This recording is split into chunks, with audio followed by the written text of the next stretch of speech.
औज़ु बिल्लाहि मिनश शैतानिर रजीम बिस्मिल्लाहिर रहमानिर रहीम। बायोलॉजी की channel lecture record कर रहा हूँ, अपलोड कर रहा हूँ यूट्यूब पे। हमारा जो चैनल का नाम है बायोलॉजी वाला ज़ालिला 5510 के नाम से है। तो हम कराची बोर्ड के फर्स्ट ईयर और 9th क्लास के बायोलॉजी के लेक्चर अपलोड कर रहे हैं। हमने एंजाइम्स का चैप्टर स्टार्ट किया हुआ है। एंजाइम्स के चैप्टर से ये हमारा चौथा लेक्चर है। स्ट्रक्चर ऑफ एंजाइम्स के स्ट्रक्चर ऑफ एंजाइम्स क्या है। तो चलो चलते हैं लेक्चर की तरफ। सबसे पहले हमारे पास कंपोजिशन आ जाता है। कंपोजिशन जो कार्बोहाइड्रेट है, ये हमारे पास तकरीबन बहुत सारी चीजों से मिलकर बने हुए हैं। इसमें सबसे पहले अमीनो एसिड आ जाता है। क्या आ जाता है? Amino acid. कुछ एंजाइम्स ऐसे होते हैं जो सिर्फ अमीनो एसिड से मिलकर बने हुए। किसी से मिलकर बने हुए? कुछ एक या दो या तीन अमीनो एसिड से मिलकर बने हुए और जिन्होंने एक लीनियर स्ट्रक्चर बनाया हुआ है। दूसरे जो हमारे पास है वो प्रोटीन से मिलकर बने, मतलब लंबे लंबे चेन अमीनो एसिड के होते हैं और जिन्होंने 3D या 4 स्ट्रक्चर बनाए हुए अमीनो एसिड के। तो ऐसे भी बड़े बड़े कुछ एंजाइम्स को क्या कहा जाता है? प्रोटीन एंजाइम्स कहा जाता है। कुछ एंजाइम्स होते हैं जिनके पास थोड़ा सा हिस्सा लिपिड का होता है। क्या होता है? काम तेज करने के लिए। क्या करने के लिए? काम तेज करने के लिए। कुछ एंजाइम्स होते हैं जिनके पास हिस्सा होता है कार्बोहाइड्रेट का और कुछ काम के लिए। अच्छा, कुछ एंजाइम्स होते हैं जिनके पास नॉन ऑर्गेनिक कंपाउंड भी होते हैं। क्या होते हैं? नॉन ऑर्गेनिक कंपाउंड, जिनको नॉन ऑर्गेनिक मॉलिक्यूल क्या होते हैं? मॉलिक्यूल होते हैं। और ये हमने कोफैक्टर में तफसील से बयान किया हुआ है। वहां पर जाकर आप लोग कोफैक्टर के लेक्चर है, इसी प्लेलिस्ट में है, उसमें आप लोग देख सकते हो। सही। तो ये पहला ये चार चीजें जिनसे मतलब अमीनो एसिड और एंजाइम्स बने हुए, ये था कंपोजिशन। अब एंजाइम्स का थोड़ा सा स्ट्रक्चर पे और जाते हैं। हमारे पास एंजाइम्स का हमने पढ़ा था कि प्रोटीन पार्ट होता है, एक नॉन प्रोटीन पार्ट होता है, एक प्रोटीन पार्ट होता है। तो जो प्रोटीन पार्ट होता है उनको क्या कहा जाता है? आपको एंजाइम्स कहा जाता है। क्या कहा जाता है? The protein part of the enzymes is called. तो आपको एंजाइम्स प्रोटीन और एंजाइम्स का उस हिस्से को कहा जाता है जो प्रोटीन से मिलकर बना हुआ है। किसी से मिलकर बना हुआ है और ये मुकम्मल तौर पर एंजाइम्स नहीं। कुछ ऑब्जेक्ट एंजाइम्स का जो नॉन प्रोटीन पार्ट होता है उनको क्या कहा जाता है? कोफैक्टर कहा जाता है। इस पर हमारा पूरा लेक्चर है। लेकिन जब आपको एंजाइम्स जो प्रोटीन पार्ट मतलब और कोफैक्टर यानी नॉन प्रोटीन पार्ट जब ये दोनों मिल जाते हैं तो ये दोनों क्या बनाता है?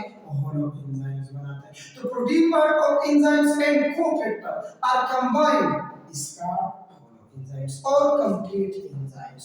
होलो एंजाइम्स जब प्रोटीन पार्ट और कोफैक्टर मिल जाते हैं तो ये दोनों मिलकर क्या बनाते हैं? होलो एंजाइम्स बनाते हैं। क्या बनाते हैं? होलो एंजाइम्स बनाते हैं। अब चलते हैं एंजाइम्स के कुछ हिस्से होते हैं, कुछ पार्ट्स होते हैं। सबसे पहले हमारे पास है एक्टिव साइट। एक्टिव साइट वो साइट है, कौन सा साइट से? वो साइट्स है, दो sites,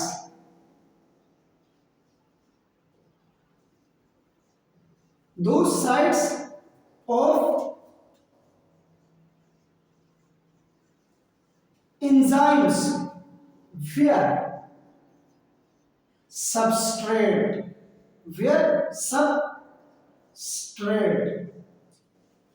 attach is called active site, is called active sites। Active sites enzymes के ऊपर उस हिस्से को कहा जाता है जहां पर सबस्ट्रेट अटैच होता है। सबस्ट्रेट उन मॉलिक्यूल या उन सब्सटेंस को कहा जाता है जिन पर एंजाइम्स क्या करते हैं? काम करते हैं। जिन पर एंजाइम्स क्या करते हैं? काम करते हैं। उन चीजों उनको क्या कहा जाता है? सबस्ट्रेट कहा जाता है। अब एक्टिव साइट के हमारे पास दो साइट्स होते हैं, एक है बेंडिंग साइट और एक है कैटालाइटिक साइट। एक क्या कहा जाता है? बेंडिंग साइट और दूसरा क्या कहा जाता है? Catalytic site. एक्टिव साइट की एक और भी डेफिनेशन है। एक्टिव साइट उस साइट को कहा जाता है जहां पर सबस्ट्रेट अटैच तो होता है लेकिन साथ में कैटालाइज भी होता है। क्या होता है?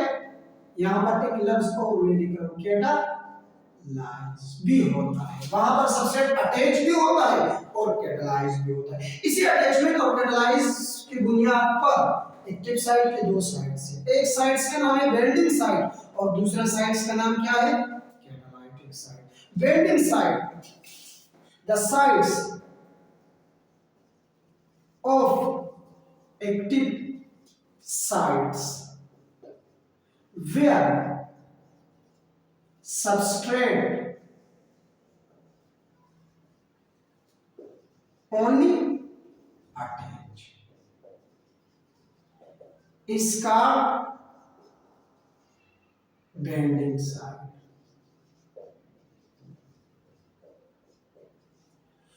बेंडिंग साइट, एक्टिव साइट का वो साइट्स है जहां पर सबस्ट्रेट सिर्फ अटैच होता है। क्या होता है, अटैच होता है।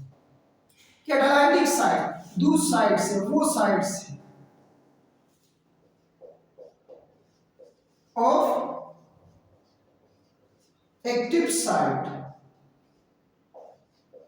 Where substrate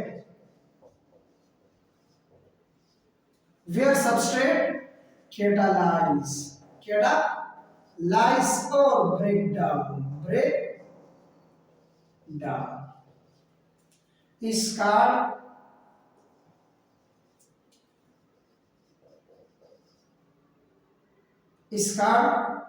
catalytic site।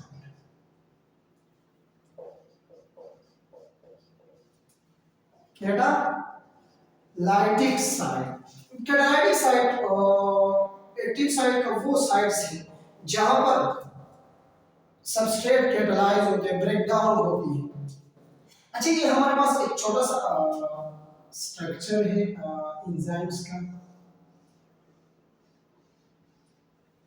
अब ये जो आपके पास है ये प्रोटीन पार्ट है। कौन सा पार्ट है, प्रोटीन पार्ट है, जिनको आपको एंजाइम्स भी कहा जाता है। क्या कहा जाता है आपको, एंजाइम्स। ये आपके पास कोफैक्टर है। अब ये जो आपके पास साइट्स है, इस साइट्स को क्या कहा जाता है, एक्टिव साइट कहा जाता है। क्या कहा जाता है, एक्टिव साइट कहा जाता है। ये आपके पास प्रोटीन पार्ट है जिनको क्या कहा जाता है, आपको एंजाइम्स भी कहा जाता है। क्या कहा जाता है आपको, एंजाइम्स। अब ये आपके पास क्या है, नॉन प्रोटीन पार्ट है। क्या है, नॉन प्रोटीन है। क्या है, नॉन। इसको कोफैक्टर भी कहा जाता है। क्या कहा जाता है, कोफैक्टर भी कहा जाता है। अब ये जो साइड है ये आपके पास क्या कहलाता है, एक्टिव साइट कहा जाता है।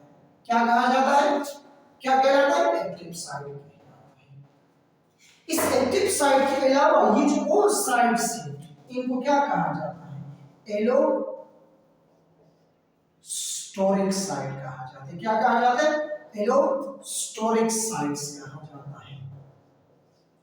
एलोस्टोरिक साइट एंजाइम्स का जो एक्टिव साइट के अलावा जो और हिस्सा होता है, जो और पार्ट्स होते हैं, इसको क्या कहा जाता है, एक्टिव एलोस्टोरिक। एलोस्टोरिक साइट उस साइट को भी कहा जाता है जहां पर मॉड्यूलेटर आकर अटैच हो। मॉड्यूलेटर वो कंपाउंड होते हैं, वो केमिकल होते हैं जो एंजाइम्स की एक्टिविटी को इंक्रीज करता है और डिक्रीज करता है। क्या करता है, इंक्रीज करता है और डिक्रीज करता है।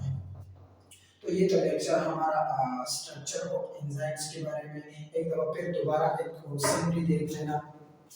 एंजाइम्स हमारे पास चार चीजों से मिलकर, बल्कि पांच चीजों से मिलकर बने हुए। एक है अमीनो एसिड और प्रोटीन तकरीबन एक है, एक चीज है, क्योंकि अमीनो एसिड मिलकर प्रोटीन बनाता है। तो कुछ एंजाइम्स ऐसे होते हैं जो एक या दो या तीन अमीनो एसिड से मिलकर बने हुए, जिनको अमीनो एसिड एंजाइम्स कहा जाता है। कुछ प्रोटीन एंजाइम्स होते हैं जो लंबे लंबे चेन अमीनो एसिड के होते हैं, जिनको प्रोटीन एंजाइम्स कहा जाता है। कुछ एंजाइम्स होते हैं जिनमें लिपिड होता है एक्टिविटी के लिए, ताकि काम सही तरीके से परफॉर्म करे।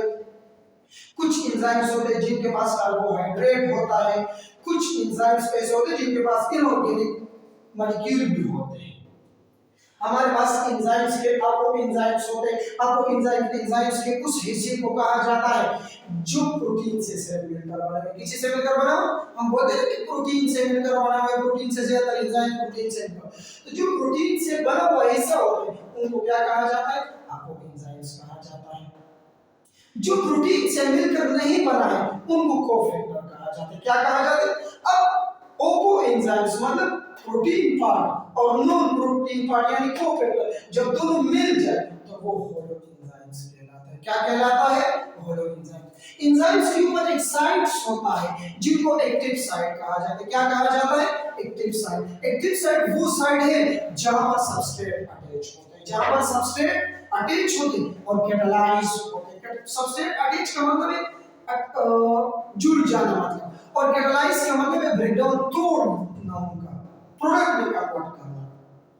तो इस बुनियाद पर हमारे पास एक्टिव साइट के दो साइड से, एक बेंडिंग साइट और दूसरा एक कैटालाइटिक साइट। बेंडिंग साइट वो साइट है जहां पर सबस्ट्रेट सिर्फ अटैच होता है, और कैटालाइटिक साइट वो साइट से जहां पर सबस्ट्रेट की ब्रेकडाउन होती है या कैटालाइज होती है।